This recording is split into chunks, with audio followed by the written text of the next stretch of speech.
अस्सलाम वालेकुम viewers, how are you?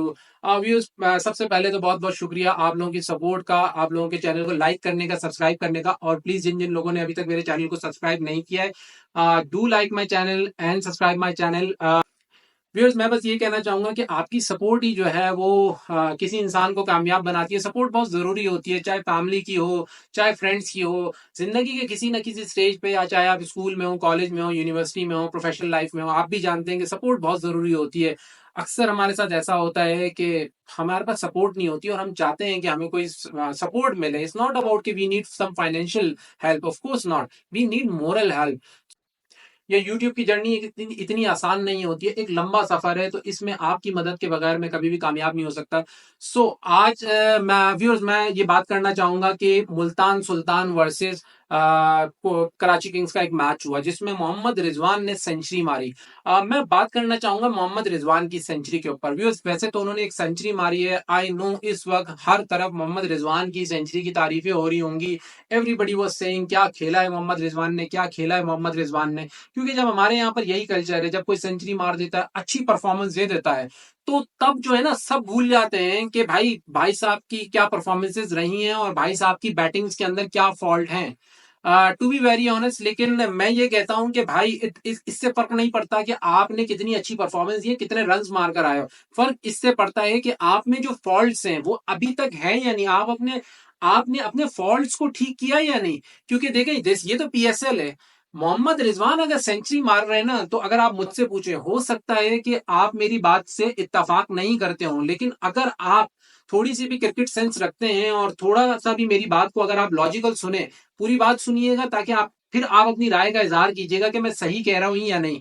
देखें, एक उस मैच के अंदर मिलान ने भी सेंचुरी मारी है, आउटस्टैंडिंग सेंचुरी, जितनी तारीफ की जाए कम है। क्या फर्क है उनकी और इनकी सेंचुरी में? फर्क यह है कि मिलान कंप्लीट प्लेयर है। अगर आप उनकी सेंचुरी का ग्राफ उठाएं तो चारों तरफ ग्राउंड में उन्होंने शॉट्स खेले, जबकि अगेन मोहम्मद रिजवान की सेंचुरी देखें, तमाम शॉट्स उनके 90% शॉट्स आपको मिड ऑन और लेग पर नजर आएंगे। वही उनका बल्ले का चप्पू घुमाना, वही बैट पे बॉल आना, और सिर्फ ये आपको उनके मैक्सिमम सिक्सेस लेग साइड पे नजर आएंगे, मिड ऑन पे नजर आएंगे। मोहम्मद रिजवान अगर सेंचुरी मार रहे हैं ना, तो इसमें मैं कहूंगा कि लानत है बॉलर्स के ऊपर। उन बॉलर्स का फिर कैलिबर ही नहीं है जो मोहम्मद रिजवान से सेंचुरी बनवा रहे हैं।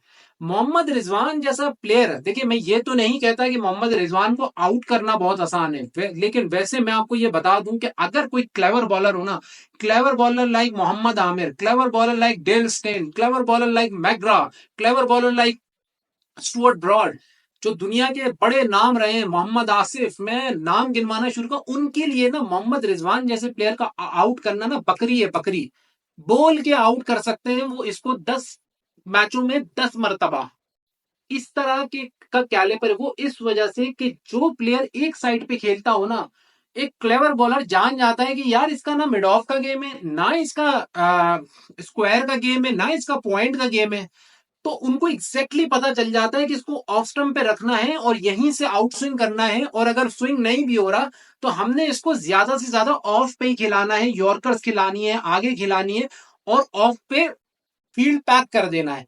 अब अगर ये लेग पे मारेगा तो इसको बहुत ज्यादा 7वें 8वें स्टंप पे जाना पड़ेगा और वहां से फिर लेग पे घुमाना पड़ेगा। तो it's not very easy for a batsman, ये पॉसिबल नहीं होता, इतना आसान नहीं होता।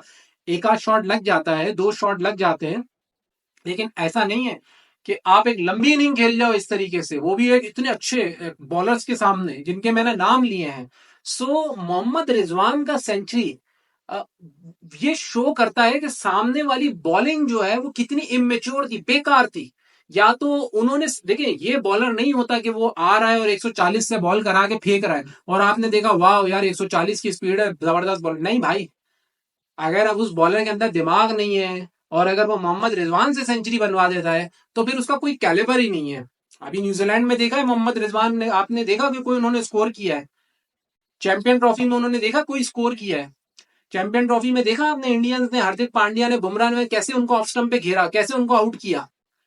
वर्ल्ड कप का मैच याद है? बुमराह को पता था ये क्या खेलते हैं, चप्पू घुमाते हैं, एक ही मिडिल स्टंप से उन्होंने अंदर की बॉल सीधा बोल्ड हो गए।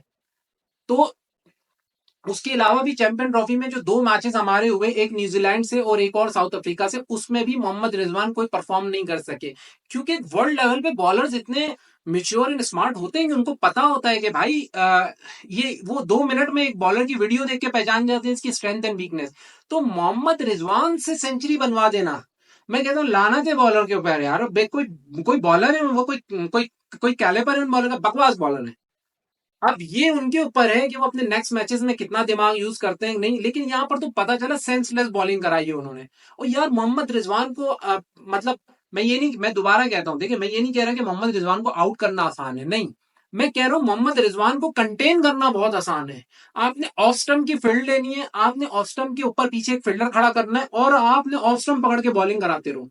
एक बंदा हर शॉट जाके पिच के एंड से जाके लेग स्टंप पे नहीं मार सकता, इट्स नॉट पॉसिबल। और अगर इतने उस पे जाएगा तो एक मिडल पे यॉर्कर पड़ेगी, बंदा बोल्ड हो जाएगा, पहुंच ही नहीं पाएगा वापस। लेकिन बेवकूफों वाली बॉलिंग जो है हमें देखने को मिली, और फिर मोहम्मद रिजवान जो है वो सेंचुरी बना के जाते हैं। तो मोहम्मद रिजवान जैसे प्लेयर, देखिए मैं कोई मोहम्मद रिजवान के खिलाफ नहीं हूँ, मुझे सुनने वाले हरगिज ये ना समझें कि मैं मोहम्मद रिजवान के खिलाफ हूँ, ऑफ कोर्स नॉट। मैं खिलाफ हूं इस बात के कि वो कंप्लीट प्लेयर है ही नहीं। जो बंदा ग्राउंड के चारों तरफ ना खेलता हो ना इंटरनेशनल लेवल पे, वो कंप्लीट प्लेयर है ही नहीं, इवन के डोमेस्टिक लेवल पर।